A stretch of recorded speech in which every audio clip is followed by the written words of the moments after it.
Welcome to Subramani. I have a small amount of money in a world index fund. I think it's called the Developed Market Index Fund.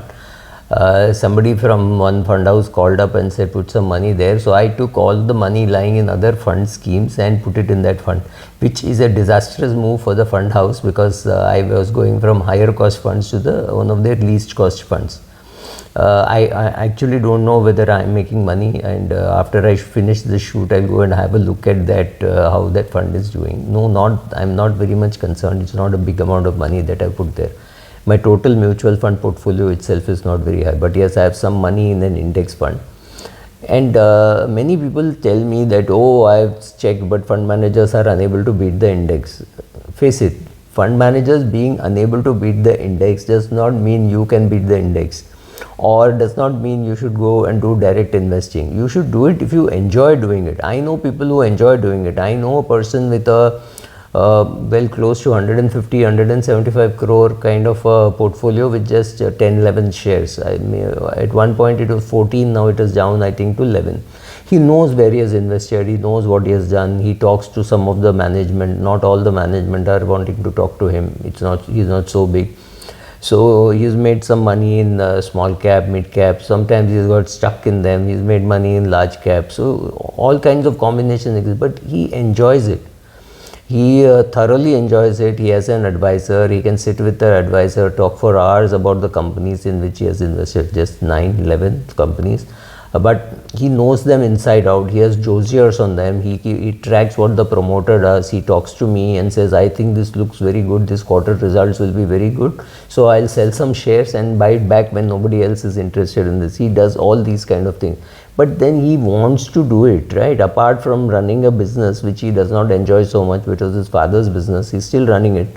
Apart from that, he really takes a lot of trouble to invest. So if you are not wanting to do that, then well, indexing makes sense.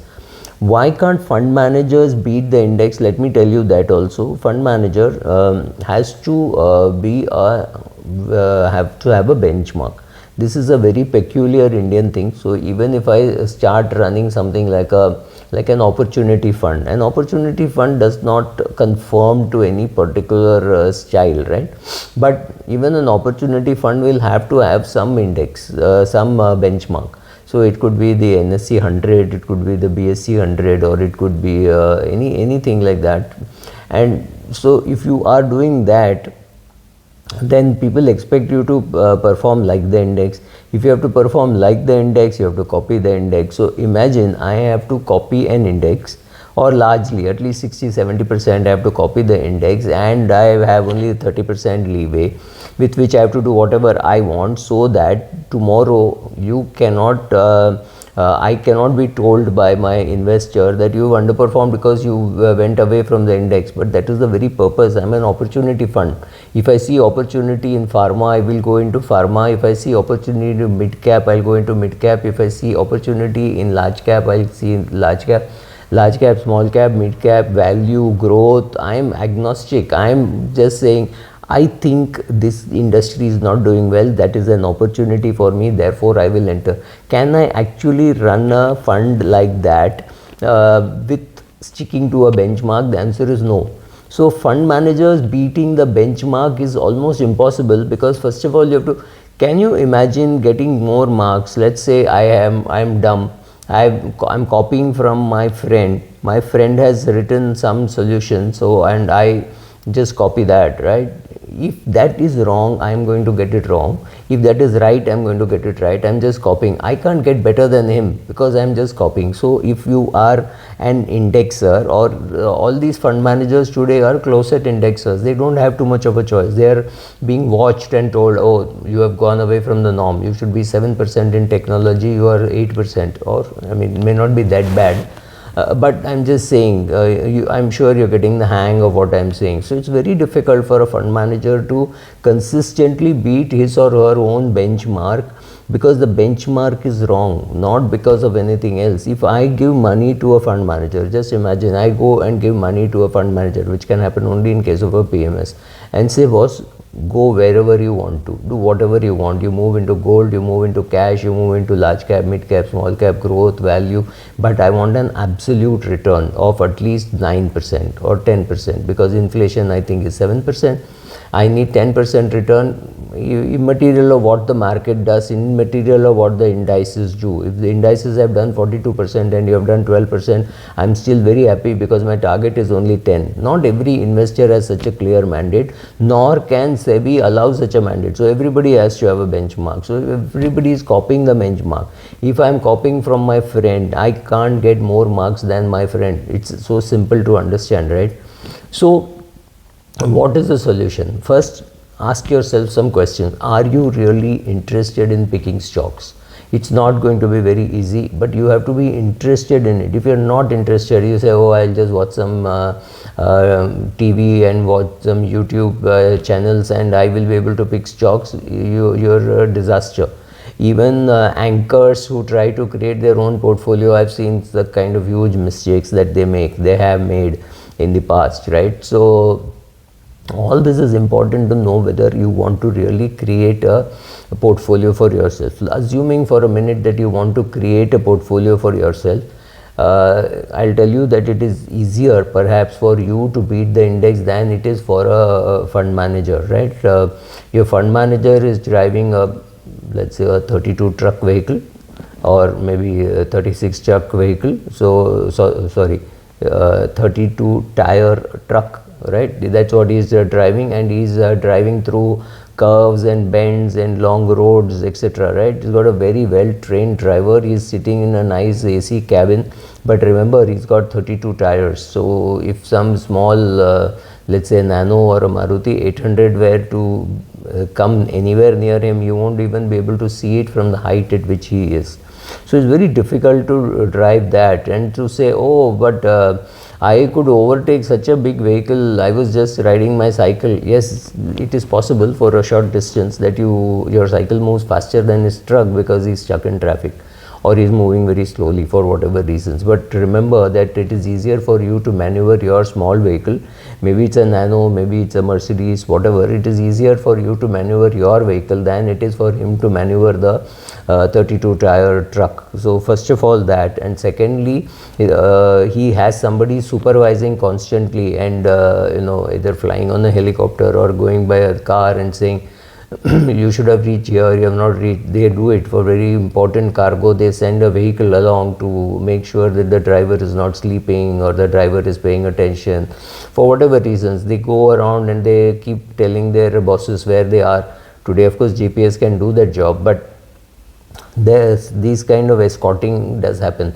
So if you have trustees and directors, everybody looking around over your shoulder and saying, are you mad? Why are you selling Hindustan Lever? Why are you doing this? Or at least asking you for an explanation, and you are making a note to do things like that, it exhausts you. So sometimes you may not want to do that. You'll say, let it remain. Third, another problem at least in India, I don't know how it is abroad, is if you don't book your profits, you cannot pay dividend. So there are some people in my scheme of 32,000 crores who want dividend, and some people who are in the growth option. Growth option is easier to handle, but the dividend option, I have to pay a dividend maybe every quarter or every 6 months. So I have to book profits. It's just that I can't say, oh, my NAV has gone up, so therefore I will use the fresh cash that is coming in. No, it is required that I book the profit. So which means here is a company which is doing very well, and which is not hitting my 10% limit. It is only 6%, and I know it's going to do well. I still have to book profits. I have to say, oh, no, I am overexposed to fertilizers, or I am overexposed to Murugappa Group, I am overexposed to finance. So I cannot have so much of NBFC because I am a low beta portfolio, right? All these kind of things. So the amount of constraints on the fund manager are huge. You don't have any of those constraints, and because you don't have any of those constraints, and the fact that you are not paying any AMC charges over 4-5 years, all you have to do is save the 2%, and the dividends are coming to you. You are reinvesting. He is also reinvesting, but in the charges which go away, the dividend goes away in the charges that he does. So because of all this, it's possible for you to beat the fund manager. The other problem with fund managers is they are very highly educated. and many of them are engineers, and that is not good news, because they think, at least at the beginning of their lives, they think that investment is very simple. It is like physics or maths or things like that, and everything can be nicely numbered, put indexed and said, oh, this is what it will do. This portion of the fund will grow at 28%, this fund portion will grow at 12%, this will grow at -1%, but it is here because what happens if something goes wrong and things like that. Life is not like that. I have found that companies in which I had no trust, but I had put in small amounts of money, it did well, and then I constantly upped my stake in that. I was not very sure whether it would make money. There are companies, there are industries and companies where I was sure I would make money. I didn't make money. I made money for completely wrong reasons. Like Ramdev Agarwal says, he bought Eicher for the trucks, but he made money because Eicher did well in motorcycles, right? So some things can go right, some things can go wrong. To decide whether you should be invested in Reliance or in Orkay would have been a great decision in 1980-81. You didn't know how to judge Ambani versus Kapil Mehra, right? And Orkay went down under, not visible. So similarly, if you had chosen Silverline over Wipro, which was a very sensible thing to say, oh, I know this person, he is in Bombay, he's a fellow, for me, he's a fellow Tamilian, so I'm more comfortable with Silverline than with Wipro, I would have been taken to the cleaners. So it's very difficult to pick up stocks. Stocks give you returns which are lumpy. They give you in periods which are very difficult to believe that they will give good returns. You have to stay during bad times. If you can put all this together, that is what is fund management. So fund management is not some rocket science which can be made into very simple steps. So step 1, step 2, step 3, it is possible, but it requires tremendous amount of dedication and willingness to spend time, money, effort in understanding whatever the process that you are doing. So if you're not going to do all this, you always have index funds.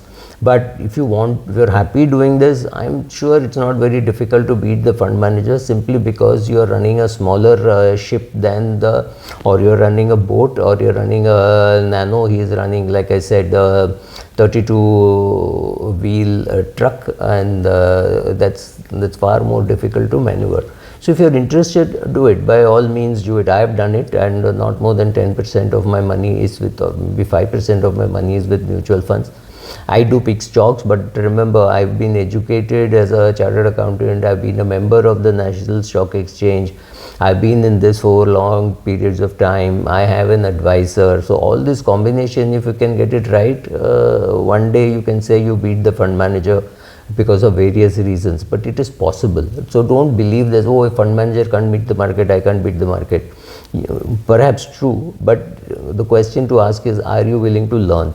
And to say, I mean, I've heard people say, oh, I invest directly because anyway fund managers don't beat the markets.